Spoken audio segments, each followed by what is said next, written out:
We're very excited to be able to show this exhibition of Waldemar Cordeiro. It's the first time that he will have shown in Europe as a whole retrospective. He's a fascinating man. He was born in Italy in 1925 to an Italian mother and a Brazilian father. He didn't really know his father very well, and after the war he decided he would go to Brazil to meet his father again. They had dinner, apparently, which was a disaster, and he never saw his father again. He stayed on in Brazil, and then eventually sadly died at the age of 48. Apparent of a heart attack. His daughter said, when asked why he died so young, the daughter replied that it was too much red meat at night. So maybe that's a warning to all of us. To me, he's undoubtedly the most important male painter of the Brazilian concrete movement. Although a lot of the concrete movement is basically some of the greatest female artists of the second half of the 20th century, with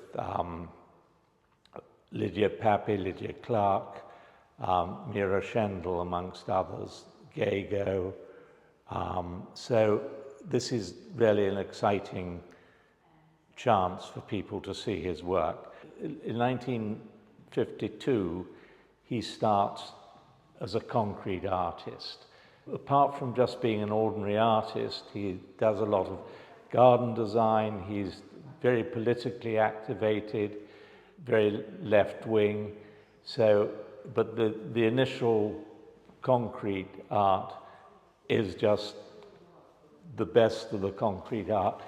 The complexity of the circles going into the circles and the circles is apparent. And this little blue one is quite extraordinary. You have to really get into it to see how the lines come in and out and mix. And it's extraordinary. Then this one is basically a design for a garden. He designed many gardens, an architect. And then you go on to this, which is, you could sort of see garden architecture in it too.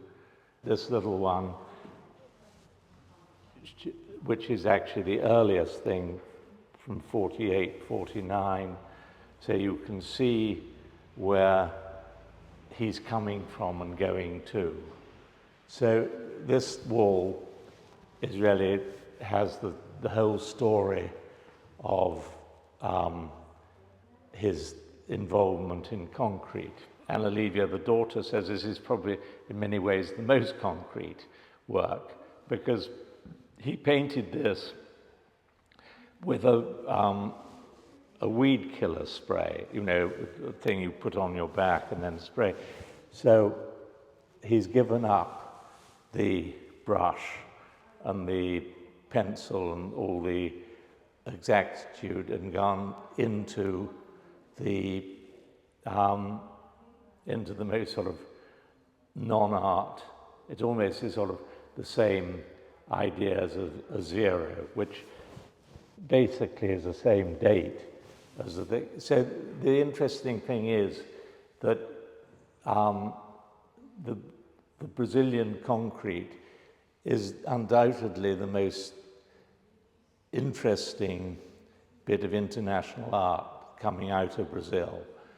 And they really lead the way. Often, you know, you look at zero, you look at concrete, and you realize that they're actually ahead of the Americans, and minimalism might not have existed without the two schools. Then we have these extraordinary paintings, of which this one reminds me very much of an early Mondrian. And the colours are the whole, it could be a windmill with you've got the shadow or the reflection rather, and is this trees looking at it. But it's an extraordinarily beautiful little painting. The brilliance of this, the colours are extraordinary, and there's a sort of, we feel there's a Monet influence in this. The balance of colours, the juxtaposition of these two are really fabulous. Then he sort of becomes, there's a sort of political pop with still a bit of the concrete. So this one, which was done in 1964, is full of political content. When they were building Brasilia, the architects or the government didn't think about the people that were going to build it, what they were going to do. So they hurriedly had to make houses out of wood. So this is 2 planks of wood from making the house. This is a cut-up cooking utensil.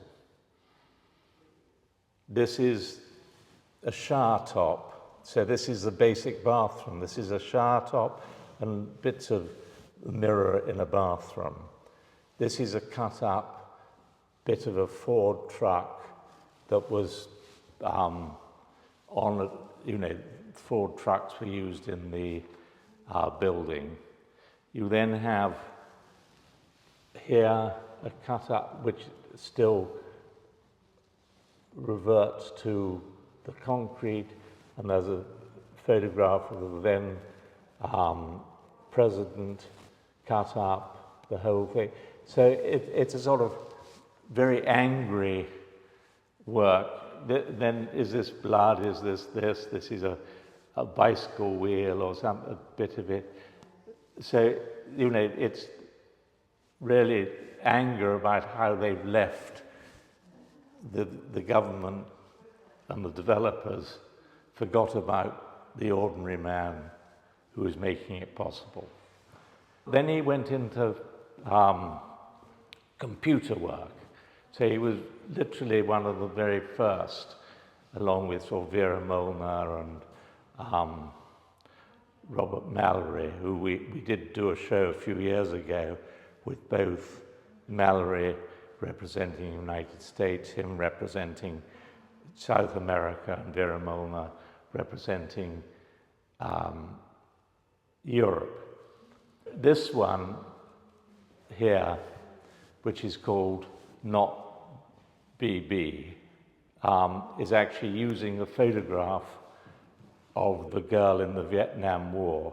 So there's an awful lot of political undertone and anger in his work. An extraordinary one. This probably took him a week to set up the program for this. And it's, you've got all the thing where it was coming out of, and then of course out of the machine, and you can see how they are.